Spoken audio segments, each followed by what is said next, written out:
A capacitance of a parallel capacitor. So parallel plates की जो capacitance है उसको कैलकुलेट करना है। तो हमारे पास दो प्लेट्स हैं, दोनों को बैटरी के साथ कनेक्ट किया गया है। पोटेंशियल डिफरेंस V है और दोनों प्लेट्स के दरमियान में जो डिस्टेंस है वो स्मॉल d है। डिस्टेंस बहुत कम है प्लेट्स के मुकाबले में। जो प्लेट पॉजिटिव टर्मिनल के साथ कनेक्ट है वो पॉजिटिवली चार्ज्ड है और जो नेगेटिव टर्मिनल के साथ कनेक्ट है वो नेगेटिवली चार्ज्ड है। तो consider a parallel plates capacitor separated by a shortest distance d। Charge stored on a plates, दोनों प्लेट्स के ऊपर जो चार्ज स्टोर्ड है वो कितना Q। कहते जी V क्या है? V is the potential difference across two parallel plates of the capacitor.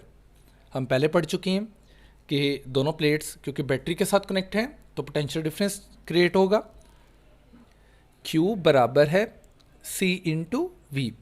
अभी हमने पढ़ा जो चार्ज है वो बराबर होता है capacitance into potential difference.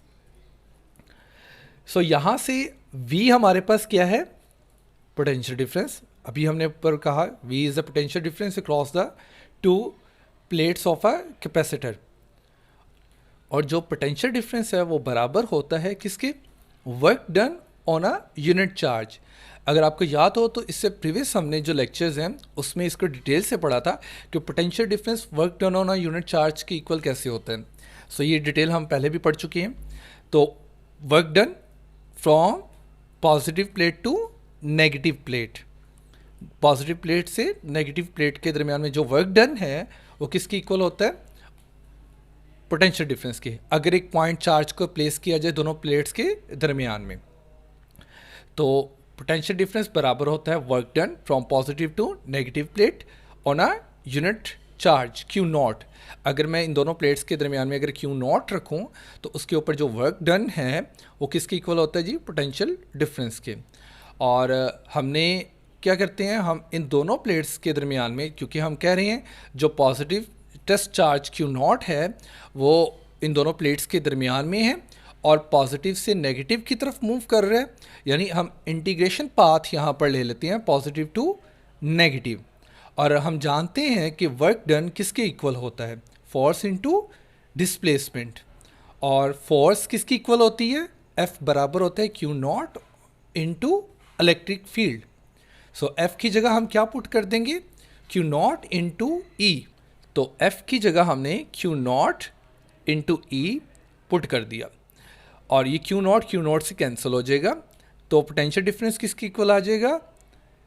E into D, यानी E डॉट डी। तो जो हमारे पास डिस्प्लेसमेंट था वो क्या है? Positive to negative. और जो इलेक्ट्रिक इंटेंसिटी की डायरेक्शन है वो क्या है? Positive to negative. सो दोनों के दरमियान में जो दोनों की डायरेक्शन है डिस्प्लेसमेंट, जो डिस्टेंस की फ्रॉम पॉजिटिव टू नेगेटिव, और जो हमारे पास इलेक्ट्रिक इंटेंसिटी की, दोनों की जो डायरेक्शन है वो सेम है। अगर दोनों की डायरेक्शन सेम है तो दोनों के दरमियान में एंगल कितना होगा? 0 डिग्री। तो फिर यहाँ पर जब डॉट प्रोडक्ट को सॉल्व करेंगे तो ये क्या आ जाएगा? E इंटू डी मैग्नीट्यूड है इलेक्ट्रिक इंटेंसिटी और डिस्टेंस का, तो कॉज ऑफ 0 डिग्री, यानी हमारे पास कॉस 0 क्या होता है? 1। तो यहाँ पर हमारे पास वो पोटेंशियल डिफरेंस किसकी इक्वल आ गया? E इंटू डी के। तो पोटेंशियल डिफरेंस हमने फाइंड किया किसकी इक्वल? E इंटू डी के। तो पोटेंशियल डिफरेंस V को V से रिप्रेजेंट किया जाता है तो V किसके बराबर होगा फिर? E into D. इसको इक्वेशन नंबर 1 का नाम दे देते हैं। Electric intensity at any point between the two parallel plates, वो क्या है हमारे पास? हमने इलेक्ट्रिक इंटेंसिटी फाइंड की थी किसी भी पॉइंट, दो पैरेलल प्लेट्स के दरमियान में कोई किसी भी पॉइंट के ऊपर जो इलेक्ट्रिक इंटेंसिटी है वो बराबर होती है, E बराबर होता है सिग्मा ओवर एप्सिलॉन नॉट। ये सिग्मा क्या है? सिग्मा हमारे पास क्या है? सरफेस चार्ज डेंसिटी है, यानी जो प्लेट की सरफेस हमारे पास सरफेस चार्ज डेंसिटी है उसको हमने सिग्मा से रिप्रेजेंट किया। तो ये जो सरफेस चार्ज डेंसिटी है इसकी डेफिनेशन भी हमने पढ़ी थी। तो वो डेफिनेशन क्या थी? Charge on a unit area, यानी Q, अगर चार्ज Q है और एरिया जो हमारे पास है प्लेट का वो A है, तो फिर सिग्मा की वैल्यू क्या होगी, Q ओवर A। तो हम क्या करते हैं, इस Q ओवर A को इस E बराबर है सिग्मा ओवर एप्सिलॉन नॉट, जो गॉसेस लॉ से हमने इलेक्ट्रिक इंटेंसिटी फाइंड की थी, हम उसमें पुट कर देते हैं। तो ये क्या बराबर, E बराबर किसकी हो जाएगा, Q over A into epsilon naught. A जो डिनोमिनेटर है वो एप्सिलॉन नॉट से मल्टीप्लाई हो जाएगा। सो E बराबर आ गया किसके, Q over A into epsilon not. इसको मैं इक्वेशन नंबर 2 का नाम दे देता हूँ। सो मेरे पास दो इक्वेशन आई, इक्वेशन नंबर 1 और इक्वेशन नंबर 2। मैं क्या करूँगा, मैं इन दोनों इक्वेशंस को साइमल्टेनियसली सॉल्व करके अपना रिजल्ट जनरेट करूँगा। अब इक्वेशन नंबर 1 में जो E है, जो कि magnitude of the electric intensity है, वो इक्वेशन नंबर 2 में किसकी इक्वल है, Q over A into epsilon not. तो मैं इक्वेशन नंबर 1 में E की वैल्यू पुट कर देता हूँ। तो इक्वेशन नंबर 1 फिर हमारे पास क्या आएगी, V बराबर है E की जगह क्या आ जाएगा, Q over A into epsilon not, और D हमारे पास एज इट इज़। अब हम क्या करते हैं, हम सेपरेट करते हैं, यानी D जो सा वो Q से मल्टीप्लाई हो जाएगा, और यहाँ पर Q ओवर V बराबर है A into epsilon not divided by D। यहाँ पर क्या किया, ये जो हमारे पास Q है ये as it is V by cross multiplication divide हो गया, और ये जो A इंटू एप्सिलॉन नॉट है वो क्रॉस मल्टीप्लाई किया तो लेफ्ट हैंड साइड पे शिफ्ट कर दिया, और D उसके डिनोमिनेटर में आ गया। तो जस्ट Q ओवर V की मुझे यहाँ से वैल्यूज़ को फाइंड करना था। अब Q charge on a potential difference किसकी इक्वल है, हमने अभी कैपेसिटेंस की जो डेफिनेशन है वो पढ़ी थी, जो कैपेसिटर की डेफिनेशन थी उसमें हमने पढ़ा था कि C बराबर है किसके, Q ओवर V के। तो C किसकी इक्वल आ गया, Q over V is equal to epsilon naught A over D के। तो यहाँ पर अगर आप देखें तो C जोन सा है जो कि कैपेसिटेंस है ऑफ कैपेसिटर पैरेलल प्लेट्स जो हमारे पास है, तो C और A दोनों के दरमियान में जो रिलेशन है वो डायरेक्टली प्रोपोर्शनल है। और इसी तरह अगर आप देखें तो C जोन सा है वो क्या है, इन्वर्सली प्रोपोर्शनल है किसके, D के। यानी जो capacitance of a parallel plates capacitor है हमारे पास वो क्या है, डायरेक्टली प्रोपोर्शनल है area of the each plate, और इन्वर्सली प्रोपोर्शनल किसकी है, सेपरेशन, दोनों के दरमियान में जो सेपरेशन है, यानी दोनों के दरमियान में जो दोनों प्लेट्स के दरमियान में जो डिस्टेंस है। एरिया ज़्यादा होगा तो कैपेसिटेंस ज़्यादा होगी, डिस्टेंस ज़्यादा होगा तो कैपेसिटेंस कम होगी, दोनों प्लेट्स के दरमियान में अगर डिस्टेंस ज़्यादा होगा। सो ये हमारे पास है कैपेसिटेंस, दो पैरेलल प्लेट्स जो हमारे पास कैपेसिटर की हैं उसमें कैपेसिटेंस को फाइंड करना। तो इस फार्मूले के थ्रू हम कैपेसिटेंस को फाइंड कर सकते हैं, जो C is equal to epsilon naught A over D। इसी फार्मूले को हम यूज़ करते हुए जो पैरेलल प्लेट कैपेसिटर है उसकी कैपेसिटेंस को फाइंड कर सकते हैं। यहाँ पर आपने एक चीज़ याद रखनी है कि जो दो पैरेलल प्लेट्स के दरमियान में मीडियम यूज़ हो रहा है वो क्या है, एयर है। यानी जो इंसुलेटिंग मटेरियल है हमारे पास वो एयर, या हमने क्या लिया हुआ है, वैक्यूम। सो ये जो इंसुलेटिंग मटेरियल है इसको हम डाई इलेक्ट्रिक कहते हैं। सो डाई इलेक्ट्रिक की हम डेफिनेशंस को भी पढ़ेंगे। सो जो दो प्लेट्स के दरमियान में मीडियम होता है वो डाई इलेक्ट्रिक कहलाता है। और जो हमने capacitance of a parallel plate capacitor find की है वो क्या है, हमारे पास दोनों प्लेट्स के दरमियान में हमने एयर और वैक्यूम को रखा था।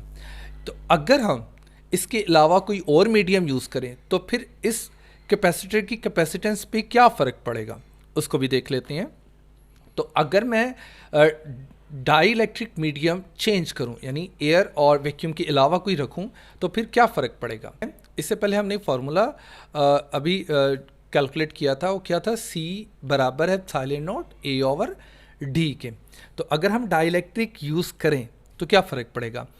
तो when a dielectric placed between a plates the capacitance of the capacitor increase.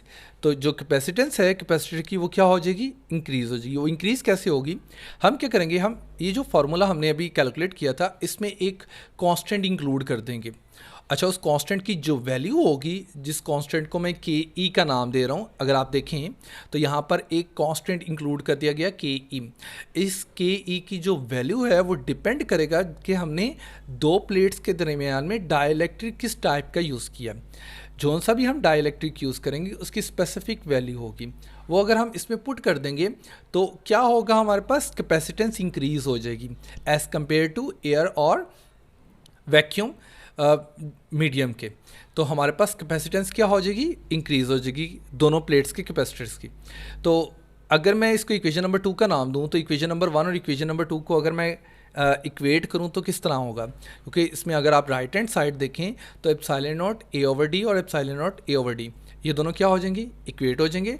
तो फिर हम इक्वेशन नंबर 1 और इक्वेशन नंबर 2 को साइमल्टेनियसली सॉल्व करके मैं जो कैपेसिटेंस है, जो कि डाइलेक्ट्रिक हमने एयर और मीडियम के अलावा जो यूज़ किया हुआ है, उसकी मैं कैपेसिटेंस को फाइंड कर सकता हूँ। तो इक्वेट करते हैं, दोनों को इक्वेट करने पर हमारे पास रिलेशन क्या बन जाएगा, सी प्राइम बराबर है के ई इंटू सी। ये जो हमारे पास सी प्राइम है ये कैपेसिटेंस है किसकी, उन कैपेसिटर की जिनके दरमियान में, जिनकी प्लेट्स के दरमियान में हमने डाइलेक्ट्रिक मीडियम यूज़ किया। और ये जो सी है वो क्या है, ये उस पैरेलल प्लेट कैपेसिटर की कैपेसिटेंस है जिनके दरमियान में हमने एयर या वैक्यूम मीडियम को यूज़ किया था। तो यहाँ से हम के ई की वैल्यू को, यानी जो कांस्टेंट हमारे पास है उसकी वैल्यू को हम आइडेंटिफाई कर सकते हैं। यानी के ई बराबर क्या होगा, कैपेसिटेंस ऑफ द कैपेसिटर जो कि इंक्रीज हुई और divided by capacitance of the parallel plates capacitor जिनके दरमियान में जो मीडियम था वो क्या था, एयर था या वैक्यूम था। तो के ई क्या हमारे पास, के E is called a dielectric constant.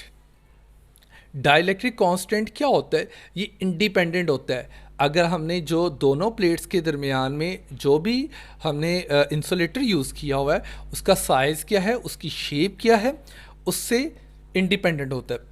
Value हमेशा के ई की जो सी है वो कांस्टेंट रहेगी जो भी हमने डाइलेक्ट्रिक यूज़ किया है। सो के ई हमारे पास क्या होगा, डाइलेक्ट्रिक कांस्टेंट है।